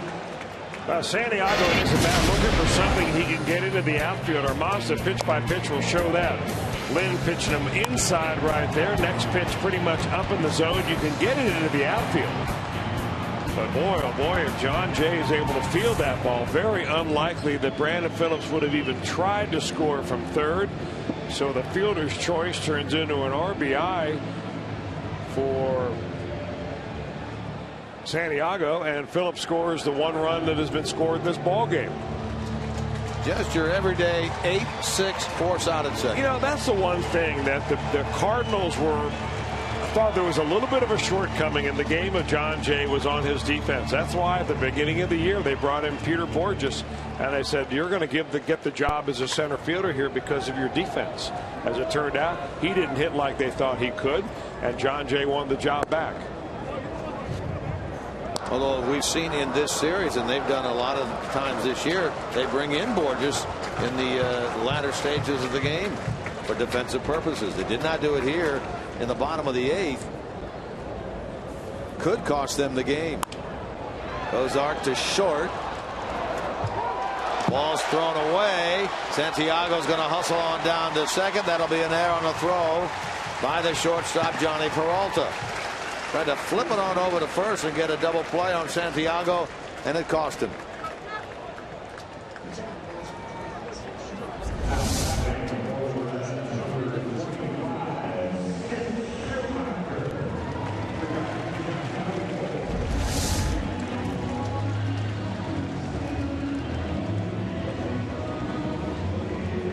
Now Skip Schumacher with a runner in scoring position. Will bat for Cueto. Chapman continues to throw in the bullpen. Reds now lead 1-0, but take at least that lead into the top of the 9th. The former Cardinal Schumacher hitting .236 on the year. He's driven in 22. Yeah, I'm not so sure that Schumacher really has ever been healthy this year. You know, he injured his shoulder in spring training, diving for a ball. Second time he separated his shoulder in his career, and it took him a while to come around. I'm not ever really certain that he's gotten completely over it.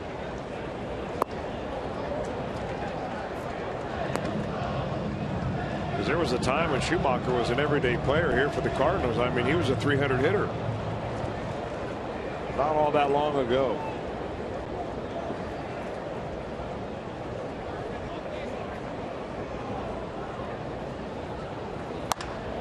Hard into left field, but right at Holiday. Hit well by the former Cardinal, but out.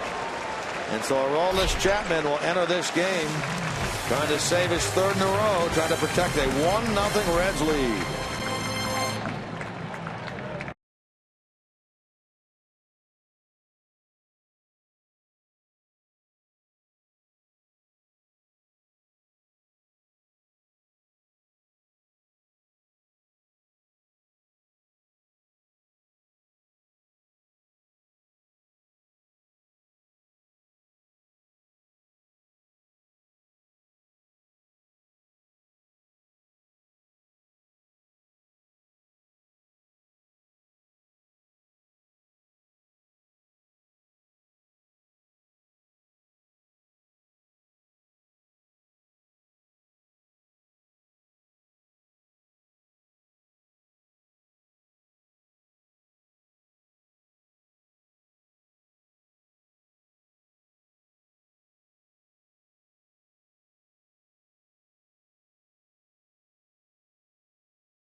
For the start of each contest, that's Reds Live pregame, brought to you by Ray St. Clair Roofing, right here on your exclusive home of Reds baseball, Fox Sports Ohio.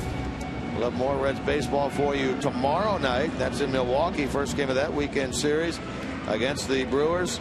Former Red Kyle Loesch against Matt Latos. That'll start at 8:10 Eastern time with the first pitch. That means Reds Live gets you started at 7:30 Cincinnati time. Here it's Aroldis Chapman making his third consecutive appearance, trying to save his third straight against this Cardinal club. He has been completely dominant in the games that he has been in. One time he came in just to get one out. He had an easy 1-2-3 inning last night. Chapman did, including 2 strikeouts to end the ball game in that victory for the Reds. He comes in with an ERA of 2.30, 92 strikeouts in 47 innings. He's at 38, 38, 32 in terms of saves in his career. And there's Johnny Cueto, whom he is trying to save it for, trying to win number 18, pull him within one of his career best of 19, and keep him on track for the possibility to become the first Reds 20-game winner since Danny Jackson in '88, and the first right-handed 20-game winner for the Reds since Sammy Ellis. Remember Sammy Ellis? Oh, yeah, I know Sammy Ellis very, very well. Sammy was the pitching coach that got me to the big leagues. Did he? Okay. He did it in '65, the last right-hander to win 20 for the Reds. Kind of interesting that Aroldis Chapman is going to start out facing Matt Carpenter. Earlier this week, Jason Stark wrote on his blog a whole article about Aroldis Chapman and the incredible season he's having as far as strikeouts and the number of pitches he throws in excess of 100 miles an hour. And he had some really great quotes from Matt Carpenter, who in one word described Aroldis Chapman as scary.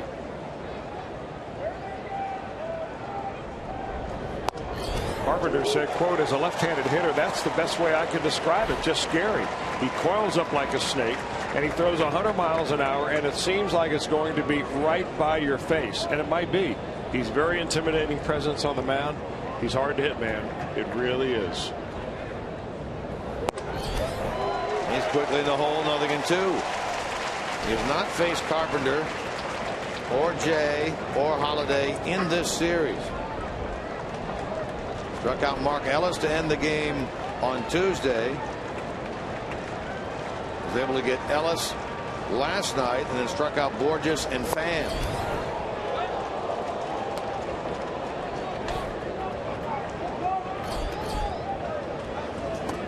Trying to win a 1-0 game here at Great American Ballpark for the second time, actually for the third time this year. One of them against the Cardinals. Second day of the season.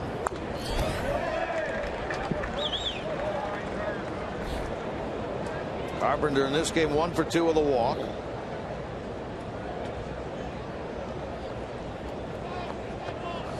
Now I guess Mesoraco's going out there deliberating with Chapman, saying, all right, do you want to break out that slider or not? How was it down in the bullpen?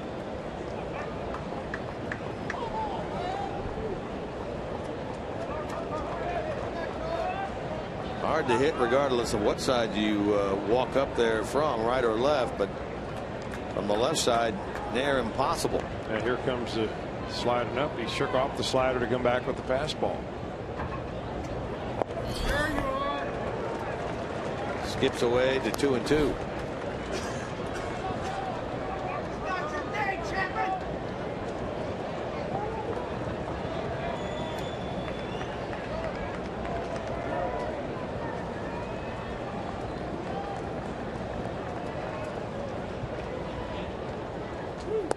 Got him there on the breaking ball.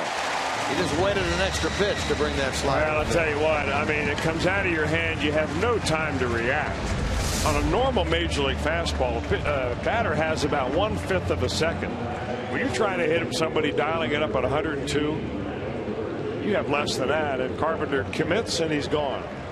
You know, the thing that really makes Chapman's fastball so much more exceptional than another guy who throws 100 miles an hour, and there aren't that many, is the fact that his stride is so long and his arms are so long that he is much closer to home plate than a lot of other pitchers are when he releases the ball. So that 102-mile-an-hour fastball may be an effective 106 based on reaction time from the hitter. Now Randall Grichuk bats against Chapman for the first time. He hits the first pitch to left center, and it's Hamilton who cuts in front of Bourgeois to make the catch for out number 2. We've seen some miscommunication that way sometime this year, but not on this one.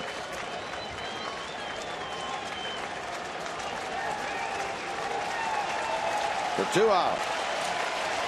And the batter now is Matt Holliday. Lifetime 1 for 6 against Chapman. In this game 0 for 3.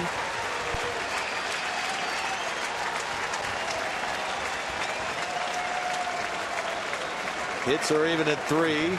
The lone Reds run in the bottom of the 8th inning on a flare into center field that tipped off the glove of Jay that allowed Phillips to score from third.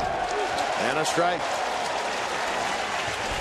Reds trying to end this game with 17 straight retired by Cueto/Chapman. Cardinals haven't had a base runner since Adams' single in the 4th.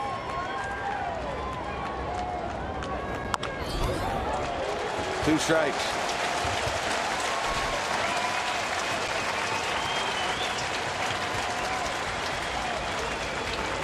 Reds haven't won 3 in a row since early August. And they defeated Cleveland. The final game in Cleveland and the 2 here. So it's been over a month. Looking for their 70th win.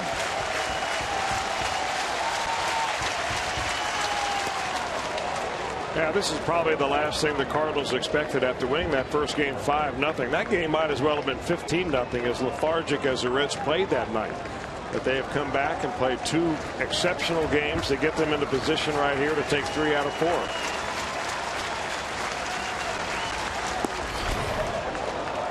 From 0-2 to 2-2.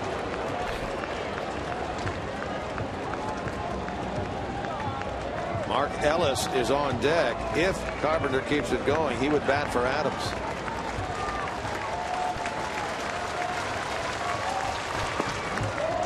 Full count.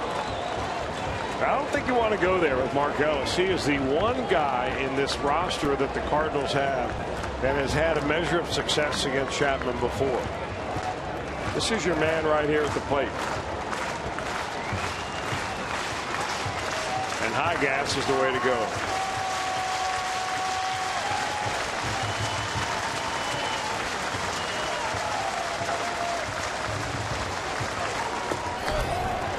Over but low for ball 4.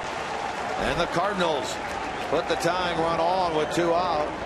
Ends a streak of 16 in a row by Reds pitching. Mark Ellis, for the 3rd time in this series, is asked to pinch hit against Chapman. Second walk of this ball game. The first walk scored the only run.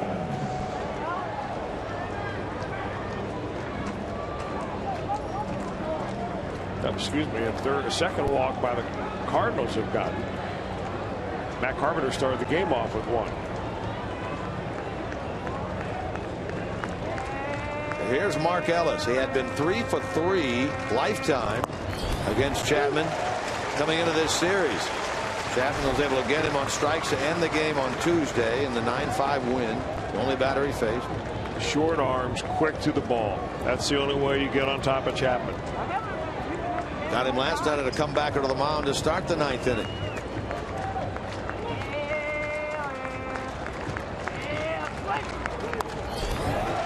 And as he did with Holiday, he's ahead, no balls, 2 strikes.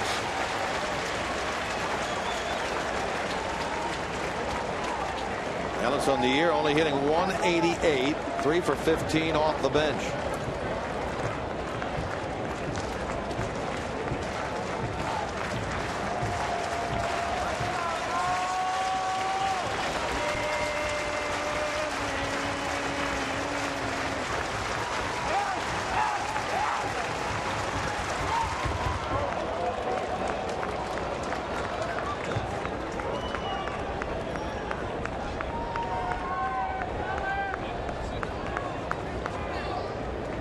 Chapman trying to save it for Cueto. Actually also trying to close in on the all-time saves record by Cuban-born pitchers, held by Danny Baez at 114. Chapman could get number 110 lifetime here. 2-2. Johnny Peralta on deck.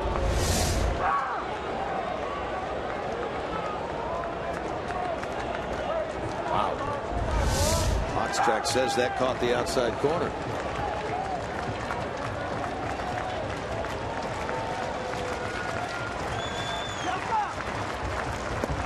Got him. Reds win.